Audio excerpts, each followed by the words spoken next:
welcome to the latest episode of Enterprising Minds podcast. Again, we're back with 3 topics.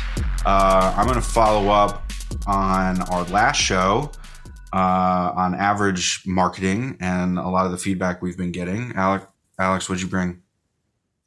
We're going to talk a little bit about the transition basically from agencies to big orgs to small orgs, and kind of back and forth, and how that kind of changes what you do on a day-to-day basis and what the demands are.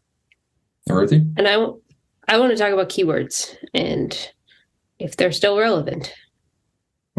Question. All right, Dave, kick us off. Perfect. Yeah. So I just wanted to say from the get-go, thank you to everybody who has reached out after our last show on the age of average and whether or not that applies to marketing. I've had a lot of friends either reach out to me via email or text with saying, I have some thoughts, or our conversation sparked enough enough things in me that I ended up writing another 1,200 word blog post following up on that. And it was a really nice change to have some really nice, thoughtful comments on big ideas and having good dialogue on it. So that was that's a nice change from an average interaction online. So wanted to say thank you to everybody for doing that. We welcome any feedback on the topics. If you have any follow-up ideas, or again, like we said, we're playing around with the ideas. So if you know of any research we should look at, or, episode ideas or anything like that, you should let us know.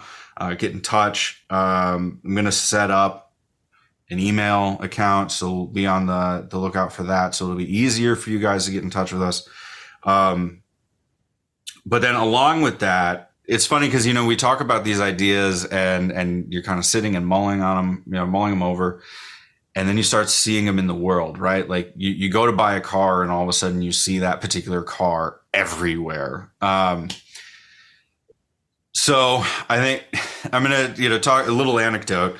I woke up the other day, and I think any working parent can sympathize with this. My kid was refusing to go to school, just shouting, I don't want to.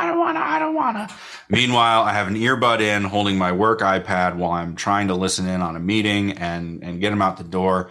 And I found my dog was laying in a pile of his own throw up. So I ended up having to go to the emergency vet. So, we talk about customer experience and brand experience, both on and offline. And I'm sitting in the waiting room after checking my dog in. And off on the side is Bob Ross painting, doing things just to be like, okay, that's actually a really nice touch, right? I mean, it's a stressful situation. You're worried about your animal. And here's this really calming thing. But then after watching about 10 or 15 minutes of it, I immediately thought of our conversation on the age of average and the painting section of that, where we talk about how everybody loves landscapes. And what is Bob Ross painting? Fucking landscapes. Like, so here I am surrounded by all of the things that we talked about. And yeah, so I thought that was funny. And it, again, just kept me kind of thinking along these lines of, where you can be innovative and where you are kind of dragged back to the average, right? And I think one idea that I'm mulling around on that is the fact that, to Ruthi's point in that episode, again, if you haven't checked this out, this is a lot of thoughts building on each other. So go back to episode 4, listen to that discussion, and then come back to this section. Okay, so Ruthi, to your point of commercializing like new products and introducing things, you can be more creative on that front end. But then, in the words of Clayton Christensen, who has that jobs to be done idea, he also has this great discussion on the fact that the things that allow companies to be successful and run successfully are inevitably the things that kill it. And that is good management, right? Because the creativity is kind of more chaos, right? You want more reproducible results. So you start putting these guardrails around it, more so of like, hey, we want to optimize this so that we can get 5% over a long term and feel more steady in the growth, rather than these, really creative bursts that could be a really, really strong campaign, but then they die off really quickly. Right. So that's kind of the new lens that I'm using to think about these ideas, because it is that kind of management piece and that de-risking that I think leads to that thing that we end up calling the average marketing. I want to play off that because it ties in very nicely with, I pitched it last time, Greg Hoffman's Emotion by Design book. It's fantastic. Right. And one of the standout comments from him in this book is the purpose of risk taking in marketing is really about creating completely new ways of engaging with customers on a level that no one else is doing, which then does two things. One, it serves almost as a game changer, and it opens up new opportunities for engaging with those customers that potentially could lead to new revenue streams. But it's that risk taking, and the understanding that risk taking is doing something more than just selling product. It's creating different relationships with your customers, and that's different than optimization. Right. Yeah, it's an interesting point there, Dave, especially about the kind of beginning, middle, end kind of aspect of creativity die off. But I keep mulling over in my head Red Bull and Red Bull's Flugtag, their ice skating racing thing that used to always come to Minnesota. Just always crashed ice. Yeah. I mean, those were some really unusual events. And then they had, I can't remember the guy's name, Bob Gardner, who fell from basically, did diving from space almost all the way down to the ground and, setting records and sort of thing like that, which worked more in a kind of COVID era where you couldn't really do big events, with tons of crowds. But their mentality definitely seems to be that maybe there are guardrails. And if you look at any of their events and their logos and design and stuff, yeah, there's a lot of guardrails and brand standards going on. There isn't a variety of Red Bull logos. There's one. But their creative standard or their brand standard is to be creative and to create these unusual events that are, social media worthy talking points, kind of unusual events, build a random potential, flying object and throw it off the top of a ramp in the middle of a lake and see if it crashes or not. And that's still success no matter what happens related to it. That's a mentality that they've basically been able to maintain. And that's a variety of different events, a variety of different actions. And they've still been able to maintain that this is the Red Bull brand. Right. And there's some element to all of those pieces, which I really can't even name it.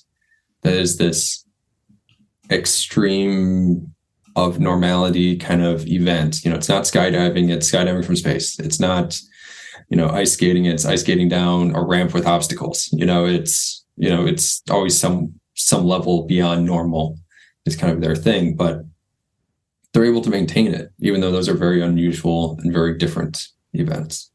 You can think of like a company like Ford or any of like the car commercials. Yeah, I'm right there with you of the average is in. The average is all over the place. And playing off that, Alex, and tying it back to what Dave was talking about, and this sort of idea of good management isn't necessarily, well, maybe it is, but good management traditionally maybe isn't in favor of such crazy risk taking. If we think about what's the ROI of somebody jumping out of a plane from space, and what's amazing about some of these organizations is that they're able to pull those off and cultivate the teams and cultivate the culture that enables those things to happen, to have deeper brand engagement and to do things differently. And the trick is, how do you create that sort of environment to begin with, and how do you keep it going? Well, I think the key thing that we're dancing around here is the brand, right? You can't necessarily justify jumping out of a plane if you're looking specifically at, am I selling 20,000 extra drinks, right? But if you look at it as, our brand is associated with this, that, and the other, for the accountants, it would be the intangible assets, which, yay, how to say that, what you did impacted the intangible asset value.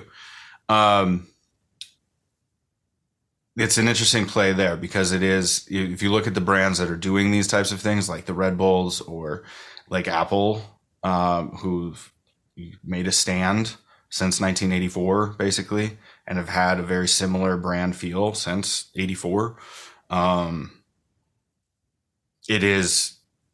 It's almost at the get-go, you have to have that idea, right? I don't think you quote innovate into this idea, right? It has to be at the beginning. I don't know. I don't have the answers. I'm still thinking this over. Yeah. Clearly, it's hitting you guys in a similar way. I can see the wheels turning. Yeah, it's a good question.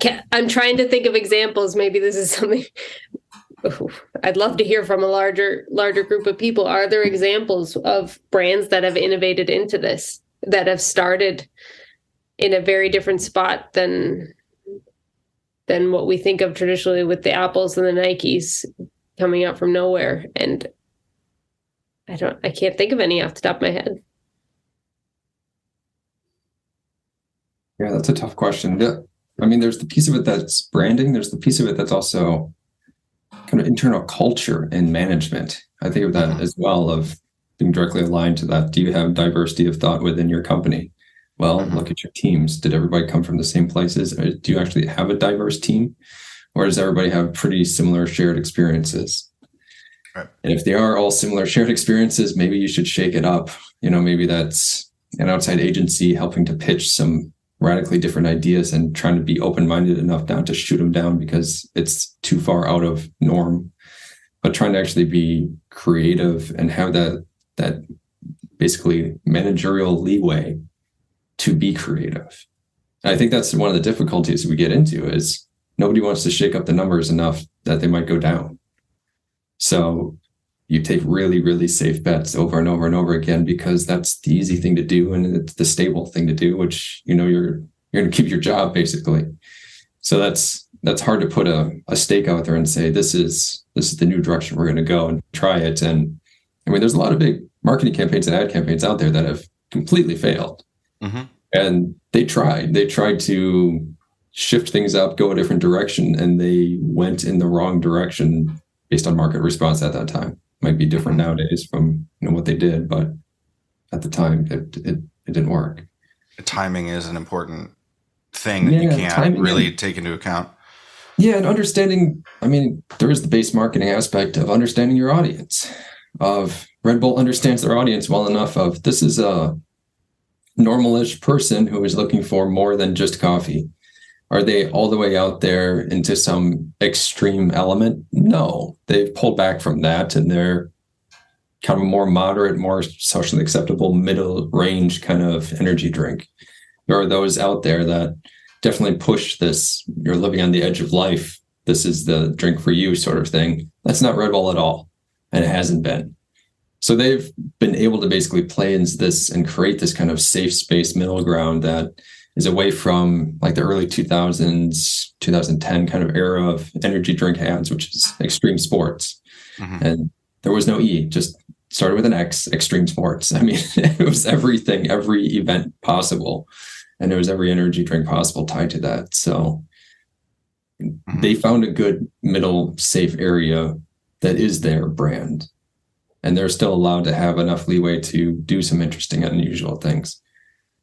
I don't know. I got to imagine, though, that that's a culture thing, or else they would just do the same event every year for 10 years and eventually realize that, yep, it's been dying off. Maybe we should finally kill it off. That would be the other option. But I got to imagine there's a culture there that says, no, this is us. We got to keep doing new things. And that's a part of us, or who we are, is doing new things. I think that's huge. And I think back to a previous organization that I worked at in the past that had sort of two different marketing teams working on different projects with very different cultures. One more the sort of traditional, we make brochures, we go to events, just sort of playing it safe, I'll call it. And then the other that was sort of doing more new out there things. And it was always a clash. And they saw the way of looking at the world completely different ways. And so when a new idea came up, depending on which team it was, there weren't necessarily the fast followers. And it's the fast followers in the culture who said, yeah, that's excellent. Let's try it. And let's be okay if we fail. Because if we're not failing, we're not pushing the boundaries. Which reminds me of just another anecdote. I guess Steve Jobs at Apple, the first time around, wanted the PepsiCo CEO to come in and take over Apple, because PepsiCo at the time had if you're not failing, you're not innovating enough sort of mentality. And that's what you need to have. And it's really hard to have that. It's hard to sell it, and you have to have the culture to support it, because people have to be comfortable to say, yeah, we're going to try something crazy and we might fall flat on our face. Yeah, it's okay to put a whole bunch of company money behind it. Yeah. To really go big. Or at the very least, like, put a little bit so that, you can make a big impact even with a small budget. Like, that is possible too, but you still have to be all in.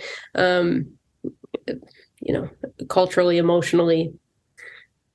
There's an interesting point too. Speaking of, Dave, to the transition piece, I'm still kind of playing around with that in my head, because when I switched organizations, I did a bunch of interviews with companies that weirdly had the same story.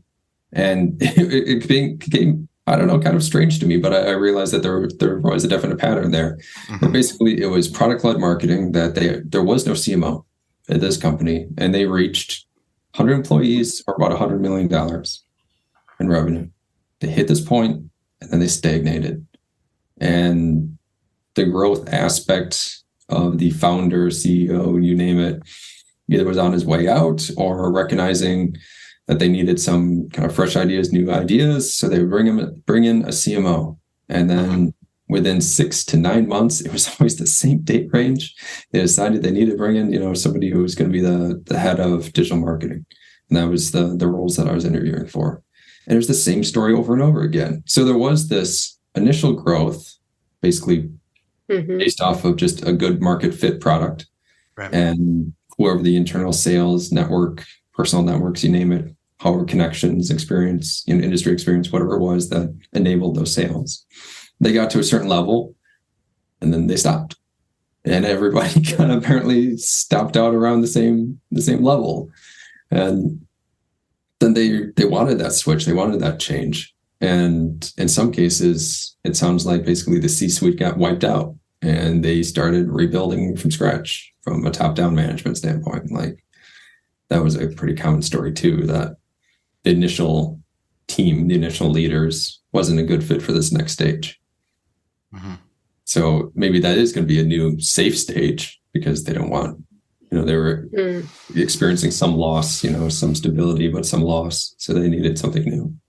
Right. Because as soon as you have investors, there's an expectation on returns, because you've signed a contract for the investment. Yeah. And then, there's also pain creates change. That's the other piece of it. Like, it's hard when things are really easy and good, and you're growing at a steady but not great, but steady rate, to say, yep, this is the time for change. Right. If you've reached that 100 million mark, you taking risks, all of a sudden you have a lot more to lose than when you were at half that or a quarter of that. Right. And now you've got all of your people that you want to make sure, are good, happy, working. it's harder to take those risks. Mm-hmm. So speaking of transitioning between things, Alex, why don't you jump into your big org, small org experience? Yeah, it's a little bit of my own career experience of going from agencies to in-house, back to agencies, freelancing, back and forth basically through that. Currently at an agency, used to be at an enterprise org, name it. So I was just realizing and some of the significant differences between those size of organizations, as well as what's expected from an SEO standpoint. So we can throw in a little SEO in this episode. So toss that in there. And one piece with the big org, when you have tons of teams, every role is split, it seems, into 5 different people's roles. So now you have to get 5 people's buy-in versus, the one person who is maybe in charge of web development. Right. So things become a little bit more difficult, and definitely the soft skills become a bigger emphasis. You prove with the technical skills that you have some idea of what you're talking about, and then it's heavy on the soft skills to get the project done.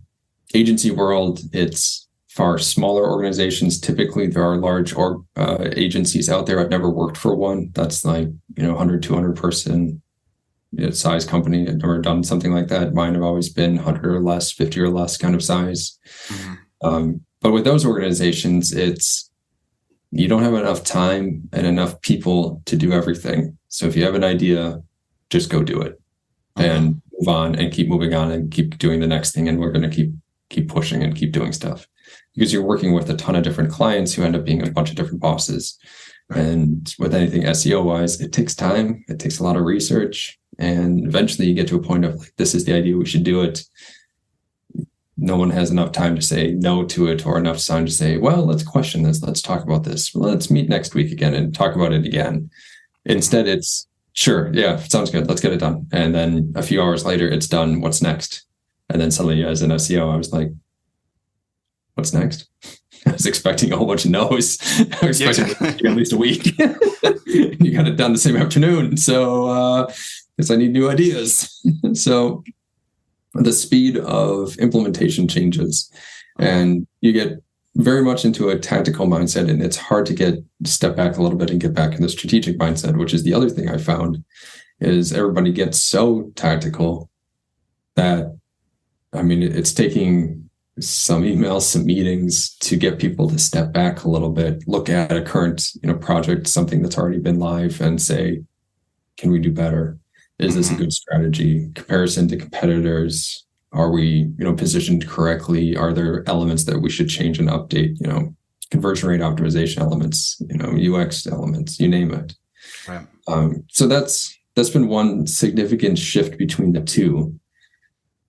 I don't know. I was curious from the two of you and your experiences from small organizations to large organizations, and the differences from a job day-to-day demand standpoint. Have you noticed that kind of shift, that, it used to be more of a fast reaction speed, and now it's much more of a slow, long-term strategic speed? Or have you seen some pockets where there's been some changes? So when I was in the agency side, at least, in listening to your descriptions and your setups, the best projects that I did work on were when we had the postmortems, like with the agile methodologies, right? What made this successful? Why did this work? Or, conversely, why did this fall flat on its face? Why, was it our execution? Was it the speed with which the client would get back to us, right? Project managing agency stuff for sure is the like, hey, client, we do want to do this, but it's taken you 6 days to get back to us, which, I've been on both sides of that equation, so I have sympathy for both sides. But, when you're trying to do good things and try to do good work, it can be frustrating with that, speed differential. Your point about soft skills does hit me, because there is a lot more politicking, at least in my experience. And it's only compounded when you get up to the global level too, right? Saying in a large org, that's the case. In a large org, yeah. Because it's not just convincing one boss, it's convincing, bosses in multiple regions or countries or whatever else. And it's all fine. And it's all good. And everybody, the thing that I had to learn ultimately, was that everybody is coming from a good place, fundamentally. And I'm still working on that.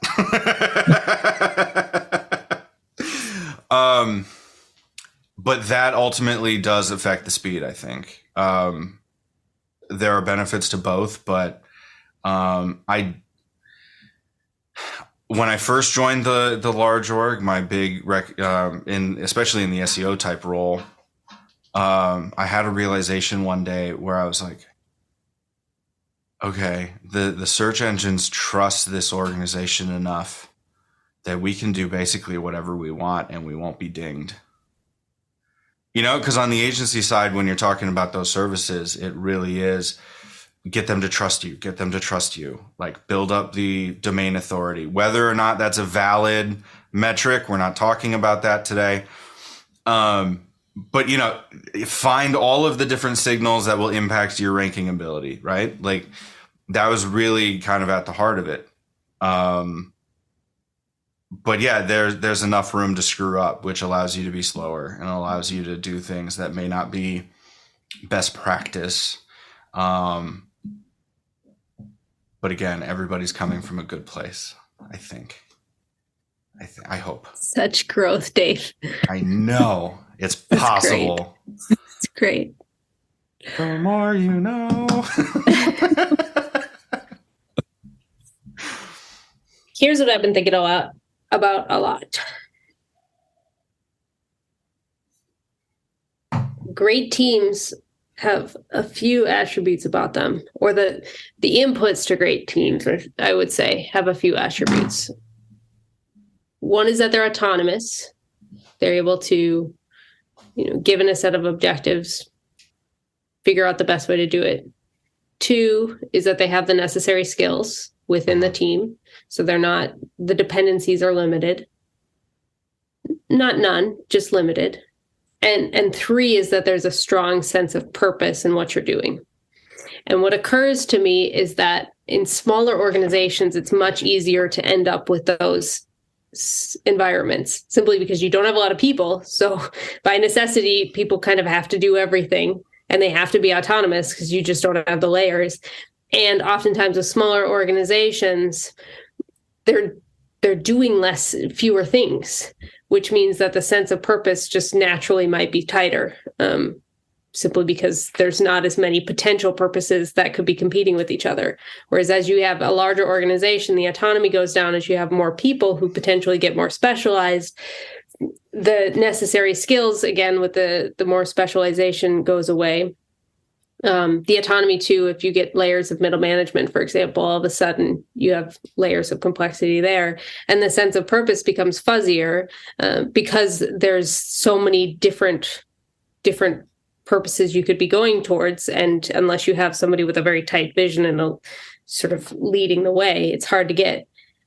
And so I think that's the biggest shift is in an enterprise or a larger organization, you're less likely to have those naturally occurring within teams as you do within a smaller. And it's not to say none. And so the shift is, or the going from a small organization to a large organization, it's more about making sure you maintain those three parts of the stool of having a great team, or finding a team that already has those if you're doing it. So that's, I think, for me, the biggest difference between the two. And one thing related to that I do tell, any interns that we work with is go find a small organization, because you're going to be able to get your hands in more things than if you're at a very large organization where, you might get to do one part of one process of one capability, and that's all you get exposed to. So I think that's true across organizations, whether you're agency or client side, is just what are the circumstances within which the teams are playing and what's elevating them to be successful.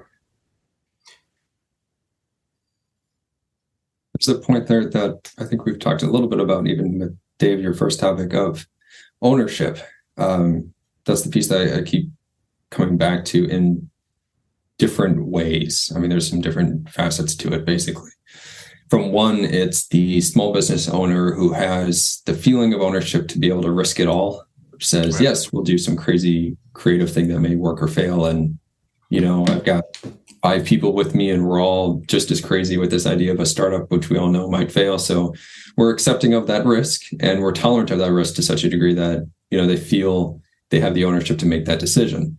And when they hit the 100-person, that large size company, they start to lose that feeling that they can risk it all, because now people's, pensions are in effect, and people's, plans of growing their families based upon them still having a job and being able to buy a house and all the rest of those elements. So that changes. The other piece that I keep thinking about is from an agency standpoint, you are always on the side of you're in service to your client, and the client has the ability to basically fire you at will. And within a large organization, that doesn't exist. So there isn't. Because by the time you're up for firing, your boss has probably forgotten about your crap project in Q1 anyway. Well, I think the difference is in a big organization, you still have internal customers or clients. You still have stakeholders, but they can't fire you as easily. I think that's the difference. Yeah, and they don't have basically there isn't as clear ownership lines over anything, basically. Like, you want to make a change to the website. Does the web developer own the website? Does the business, person who has something with the product that happens to be on that web page, do they own it? Who gets to quote unquote own it? And then who also is quote unquote, fireable, tied to the performance of that? And the answer seems to be nobody, or nobody knows. I mean, and that just kind of weakens the impetus of every meeting, the, excitement or risk taking or desire to get anything done. I mean, it changes so much when you remove those elements of my performance, my personal career is tied to X, and that's it. Like, through ownership comes accountability. Yep. So I don't think that those, like, you have to have one to have the other. One of my favorite books that I've read in the last year was, Principles by Ray Dalio. And if you're not familiar, he founded BlackRock Consulting. No. Bridgewater Associates. There we go. Not BlackRock, Bridgewater. But this book is awesome. And he's basically made a bunch of YouTube videos and all this stuff free. He was the one with the idea of the radical transparency. And, you talk about a culture that is, very specific to a certain type of person, that you have to be comfortable getting any kind of feedback at any point based on, the organization and how they're doing. But at the absolute center of that is ownership and being held accountable for whatever happens to that. And it doesn't matter if, the idea came from the most junior person or the CEO. It doesn't matter who it's best idea. He's trying to go towards what he calls an idea meritocracy. And this, from a pure theoretical standpoint, I think I would love that. But it won't work for the big organizations that, again, like the creativity, like the Red Bull stuff, were founded with that idea, right? Because you have that big leader, like, Ray, who instituted that and built teams around that and set up processes around it to weed out the people who didn't really like that, setup. Right. Yeah. Addendum: it won't work overnight, and it won't work with without big change. Correct. You don't get there with the status quo. No. I'm going to go on a limb and say that it's too big of a change for incumbent cultures. And I'm happy to receive pushback on that. But I did have two other points to get to Alex's thing. Between agencies and enterprises or larger companies or mom and pop versus public or whatever, however you want to slice it. I do think, Ruthi, to your point with the interns, I think starting your career at the agency side is wonderful and is definitely some way to go. Not just because you have the time to have like the crazy agency lifestyle, because you don't have kids or mortgages or nightlifes or whatever else, but you get to be exposed to a plethora of go-to-market models, industry types, client types, the different personalities of the client, so that you can kind of suss out, like, I fit within these cultures I'm intrigued by these particular types of industries. And I have no desire to work with these other ones. Right. So you can weed out all of that and really kind of hone in on where you want to focus, because through that specialization is where you will build your career. Right. And you also have to play with the market dynamics, right? We're not set up with that. The switch between agency and in-house, I think, is just going to be cyclical, because, as soon as companies want to cut costs, what do? They kill Marcom. And then everybody goes to the agency side. And then over time, the accountants again are like, hey, why are we paying so much? We should just bring these people in-house. And then everybody goes back in-house, and then you're there for a time, and then, you get cut again. And that just happens over and over and over again. So being able to read those tea leaves will set up your career pretty well, too. All right, I'm lobbing the final question. Cool. What is the role of the keyword in SEO today? I was going to take a stab at that. I would say, specific, basically what Google used to have as exact match. The keyword doesn't really exist anymore. The entity, the idea of that keyword is what exists today.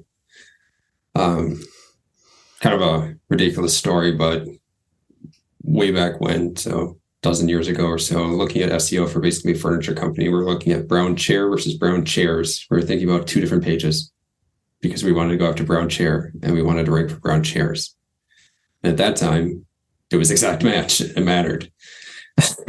Now you type in brown chair and you're probably going to end up with IKEA because they're furniture related, and that has more to do with the entity that basically is a chair versus the exact match keyword that is a brown chair. This exact match domain names, used to be a thing. That was kind of, for the most part, died off. So you don't really have to own, brownchairs.com anymore. You can just own whatever, Ruthi.com, and have a furniture store on it, and they'll be fine.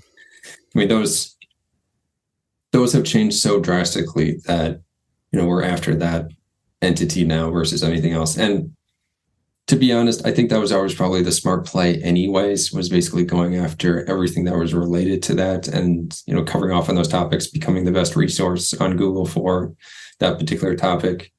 That would have set you up well today, but it also would have got you a bunch of other related search phrases that you weren't necessarily going after, but your content's about it. So you're probably going to get that kind of traffic. So your overall kind of organic traffic levels would be supported by people at least close to the right market versus, one term, one page, and then moving on from there. I guess that's my stance. I can go a whole bunch into like vectors and how NLP works, but you can stay away from that for the moment.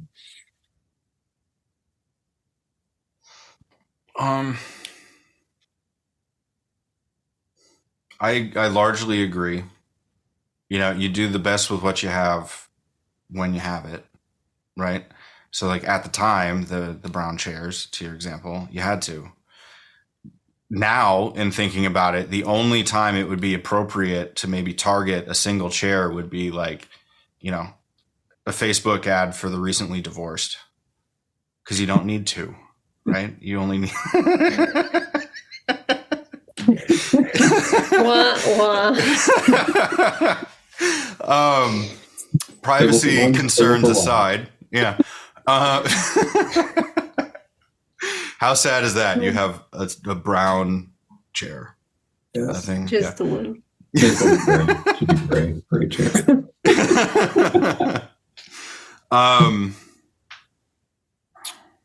Yeah, I don't know. I think or at least where my head is now, and has kind of always been, even when you would target specific terms like that, it is always been the psychological forces behind what they're trying to do. I think that's why in all of our discussions, the conversations around behavioral economics is really fascinating to me, or even like, persuasion. Guys like Robert Cialdini are really interesting to me because,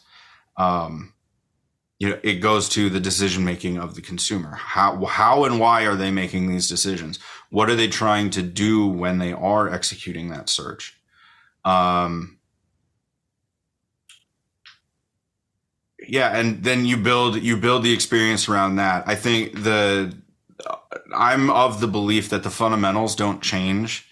The tools and the way in which you do that, they change all the time, right? Like organic social used to be a thing. Now, forget it. That's a pay to play for sure. Like, yeah. But if you were to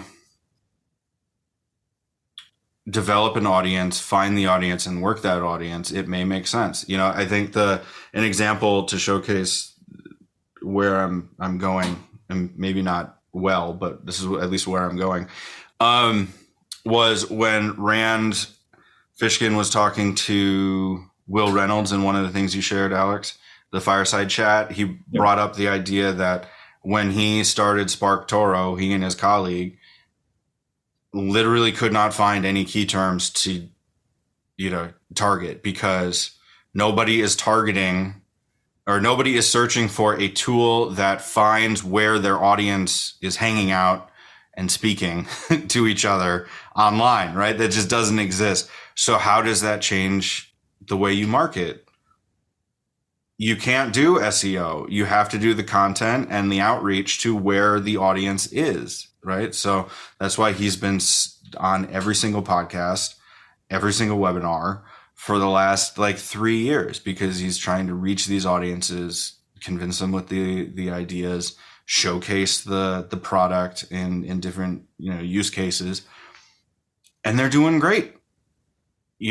I think a lot of us with SEO backgrounds can convince ourselves that SEO has to be involved all the time. No, sometimes it's not the way. Thinking about your comment about the fundamentals too, I always go back to that. I'm highly skeptical about keywords in our current technological situation. Right? We have Google is quite advanced. It's quite good at knowing what people are looking for. Mm-hmm. Not perfect. And now we have large language models, which are starting to answer questions as well. And so it just seems more and more that are you providing answers to the things your customers are looking for? Are you adding value to what they're trying to do on your website, with your social channels? And if you're solving for that, you're probably going to be okay. And it could be that keywords are helpful in the sense of understanding what people are searching for, how they're phrasing their questions, how they're asking their questions, and then responding to what they're looking for, less so about responding to the specific words that are being typed into a search box. Yeah, and how the behavior around search is also changing. Yeah. I think a product probably before, but like the idea of walking up to a human being and someone on the street and saying restaurants near me, it's bizarre. You don't do that, but you type that into a search engine. But if you're doing voice search, you probably are saying something that's a lot longer. If you're using an assistant like Siri, you're probably saying something far longer. I mean, that changes too. If you're asking ChatGPT, it's far longer than that. So how we're searching is becoming more human, to be honest, and becoming more natural. From the keyword standpoint, there is, like we look at large language models, search engines, all the rest, they're all still basically playing upon keywords. They're changing how they understand them, and they're becoming more complex and, again, just more human about how they understand things. But the terms are still basically there. I mean, maybe you search ground chairs and you get IKEA because you're looking for furniture, and they kind of understand that you're looking for furniture overall and probably want more selection. Or the one I always like to use is like I am going to nerd out. Sorry. We're going to get into vectors. I apologize. It won't take long. Go for it, Alex. Own the nerdiness. But it's a good way to understand like large language models, search engines, and a bunch of these things, because natural language processing is the very fancy term that basically covers the field. But if I were to type in a search engine, how big is a queen? That would not be the now past Queen of England. That would not be Freddie Mercury from the band Queen. That would be probably a queen size bed. How tall is Queen? That might be Freddie Mercury's height. How tall was the Queen? That's the Queen of England. So you've got the phrase queen, which now is close to the entity, the idea of music bands, Queen. You've got the idea of royalty, Queen of England, and you've got the idea of sizes of beds and furniture. We're still somehow hitting furniture with this example.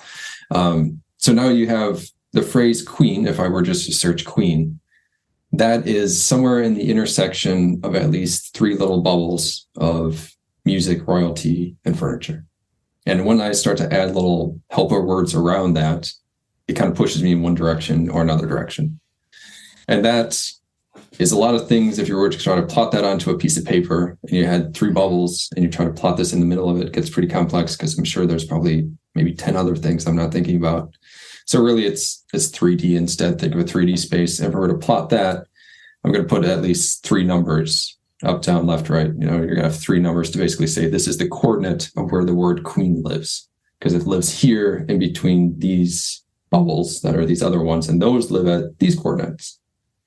So now what you've done effectively is you've taken all of language and you turned it into math, and that's natural language processing, because you could assign that phrase a 4-number, 5-number, 6-number, whatever coordinate of math, and say it is 0.1 away from this phrase and 0.5 away from this phrase. So those are now related phrases. And that's basically, if you consider all those little points within a giant map, those are called vectors. And that's where all the entities, the ideas live.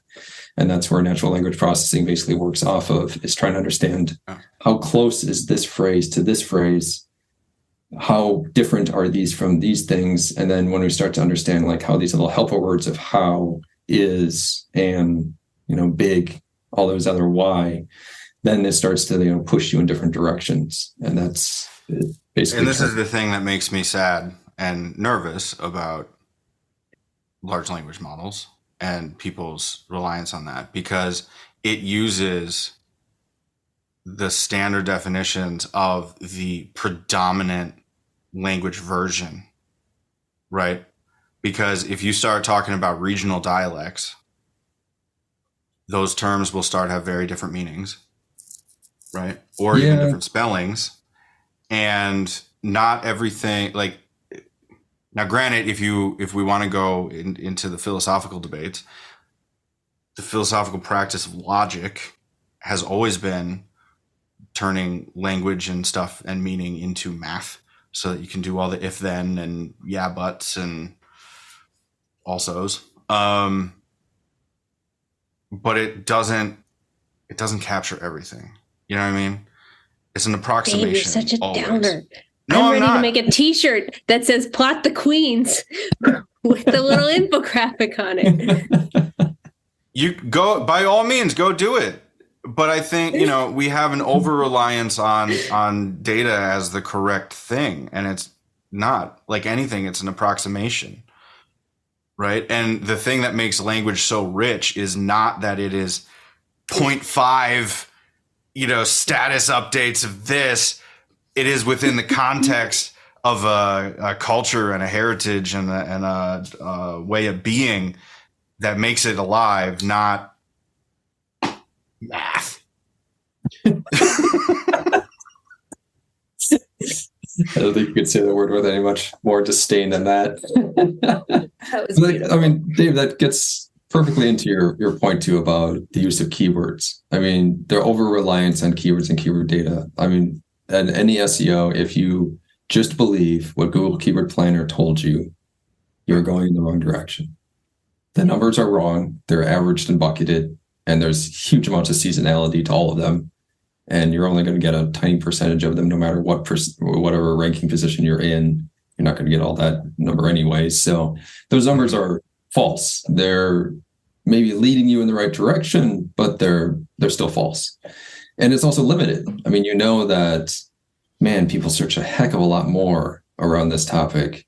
I mean, they search 10, 11 word phrases, and Keyword Planner, I think, even stops you if you were trying to figure out even the volume of a 10-word phrase. It won't even give it to you. Right. So all that data is missing.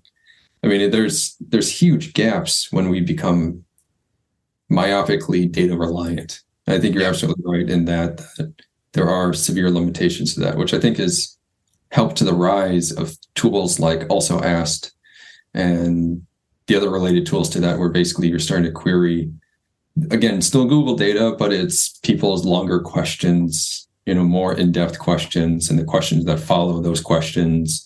And that informs you of the mental state and the topic and the needs and wants of the audience, which gets beyond Queen, right. 1,200 searches a day. That doesn't teach you much. And again, like the creative writer in me, what lens are you reading things through, right? Like what are you focusing on, right? So I think in the tech side of what it is we do, the data is nice. And oh my God, a new shiny toy. Isn't this wonderful? I can do this to convince my bosses to do more of what I do. This is great. If we were to take that focus and then turn it to any kind of global campaign that you might have worked on, what is the first thing you do? Or at least I hope, what is the first thing you do? You ask, will this be culturally okay to use this messaging in your country? And they will say yes or no. Because the difference between, saying,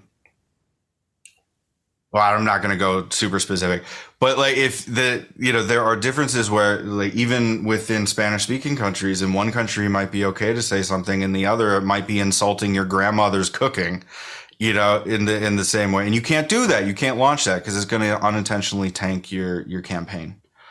Right. But the data said it was okay because it's Spanish speakers in the world. No. Grandmas empanadas do not deserve that. Right. Just to take us to an optimistic note before we end. That's not optimistic. That's just... I just want to put in a bit of a plug for how amazing it is that language as math, while it comes with some asterisks and, some watch out, is so powerful. I mean, the fact that we can find the world's information easily because of what Google and other companies have been able to do is quite phenomenal. That's all. It is unbelievable the amount of skill and thought that has to go into even the most basic setup that we have. I'm not discounting that. I am not capable of doing anything that they have done to set up this instance, right? I fully recognize that. However, part of me wonders if we're still just at the Mad Lib stage, right? Like it feels like you're pulling a slot machine and it's like adverb, verb, pronoun. And then you have your little story. Like that is kind of how ChatGPT feels to me. Like, create a story around this, that, and the other, and, you know, say something that would insult your sister. Okay. Like, I don't know. Everybody's road trips as a kid. You can think back to Mad Lib GPT. Exactly. But I don't know. Again, it's just me trying to make sense of the world, and I'm dumb enough to share it publicly. So I'm owning my foibles. But it is really awesome, and it's exciting to see where it goes, even with the commentary of don't just trust tech, and don't just idolize San Fran. Luckily, I think we're stepping away from that a little bit. But just because you have a tech hub doesn't mean you believe everything that comes out of it. You know, I hope. Full circle. Don't be a lazy marketer. Exactly. Use your brain. And on that note, we're going to cancel. We're not going to cancel the show. We are going to stop this show before we're canceled.